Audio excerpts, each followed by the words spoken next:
George Rini. George Rini! Thank you, Peter. Let's hear it for all the students. Come on, they did great. You guys were awesome. You really showed me. Really great. All right. How's everybody doing? Long night, huh? We only got another hour to go, so don't worry. You know, I read an article recently about how young children learn about sex at earlier ages. It wasn't like this when I was young. Okay, my niece came up to me the other day. She goes, Uncle George, I learned how babies are conceived. I said, well, why don't you tell me? She says, well, first, a man inserts his penis in a woman's vagina and ejaculates sperm. The sperm fertilizes the egg turns into a fetus, and 9 months later, the baby's born either vaginally or cesarean. I turned to my wife, I said, is this right?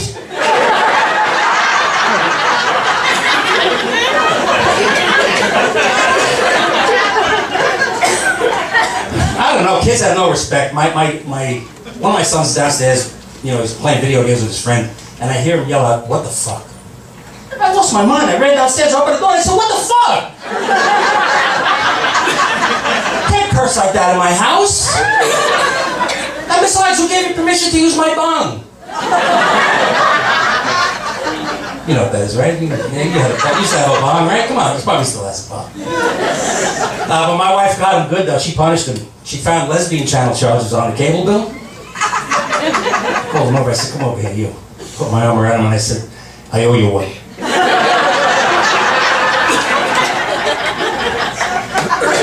I don't know.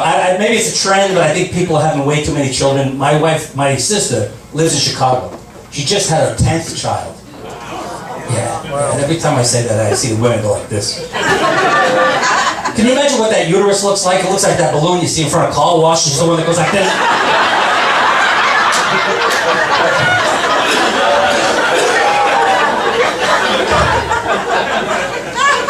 Now you know what's going to happen tomorrow? You're going to pass a car wash. You're going to pick my sister's uterus.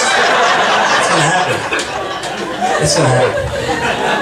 And every one of them is a demon. Every child is spoiled rotten.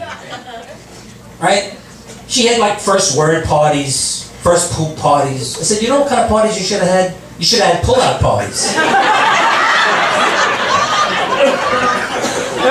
My Gentiles know what I'm talking about. Now, my wife and I have a philosophy in our house. We don't take all the credit, and we don't take all the blame. Even though it's mostly her fault. I tried, Rich, so. Anyway, I had a little anniversary last month. 17 years as a stand-up comedian. Thank you very much. But I wasn't always a comedian. Before that, for 25 years, I was a home improvement contractor. And I've done a lot of work in this area, so if anybody recognizes me, I'm sorry. Tough. I'll do the jokes. Tough business. Tough business. I couldn't wait to get out. People say the dumbest things. One time I was building an extension. A woman comes out of the house. She goes, Mr. Contractor, am I going to need a permit for this extension? I said, don't worry about the permit, lady. That's only for licensed contractors.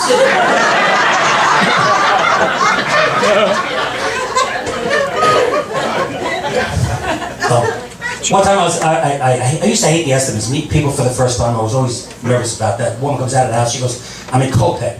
She goes, what do you think you could do to the front of my house to make it native to Copic? I said, I tell you what, right out in front of the house, we'll put an abandoned car. I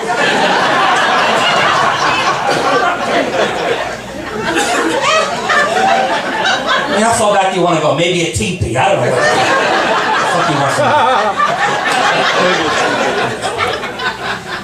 Tough business, tough business. One time I finished the kitchen, right? Guy comes in and he says, well, my wife sees your crown molding, she's going to have an orgasm. I said, really? You should have seen her this morning when I was laying pipe.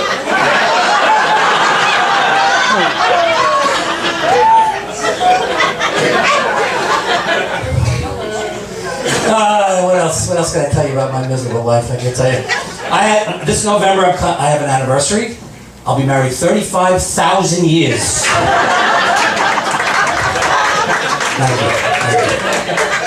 And you know you're married too long, the type of oral pleasure you get from your partner is when they keep their mouths shut. This guy knows what I'm talking about. All the women go, shut the fuck up, what are you laughing at? Stupid fucking comedian, what is he? She's a great lady. I love her to death. She's really smart. She's an occupational therapist. We have any OTs in the house? Anybody? Anybody know what that is? Because I don't know. No, she specializes in hand problems, like carpal tunnel, things like that. And I'm getting kind of concerned because she came home last week and she told me she did 8 hand jobs. I mean, I guess I should be thankful she didn't become an oral surgeon. Rough. The other day, though, this is funny. I'm getting ready for work. And I'm at the sink, you know, I'm just getting out of bed. And you ever hit the soap so hard that it misses your hand, you hit the pump and it goes flying, right? You ever have it? Right? So here I am, I'm at the sink and I got this white creamy soap. It's dripping down my leg. So I go, hey honey, come here, check this out. Look at this. What does that remind you of? She said, the past.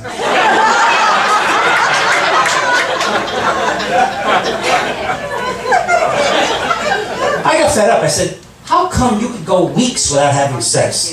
And she said, who told you that?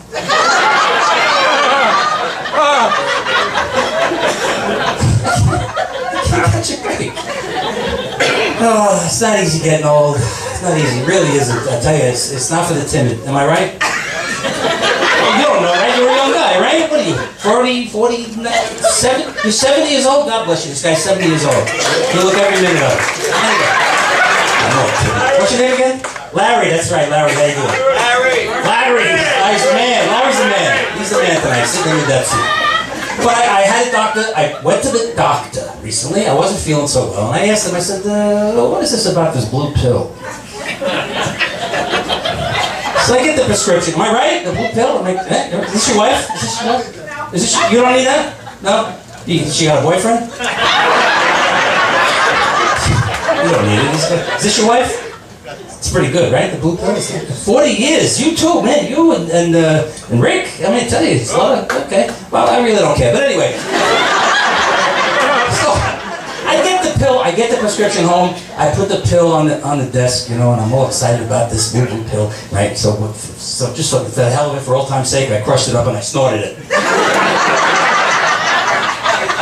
Right, I'm watching the baseball game and bing, there it is. I'm like an asshole, I'm alone.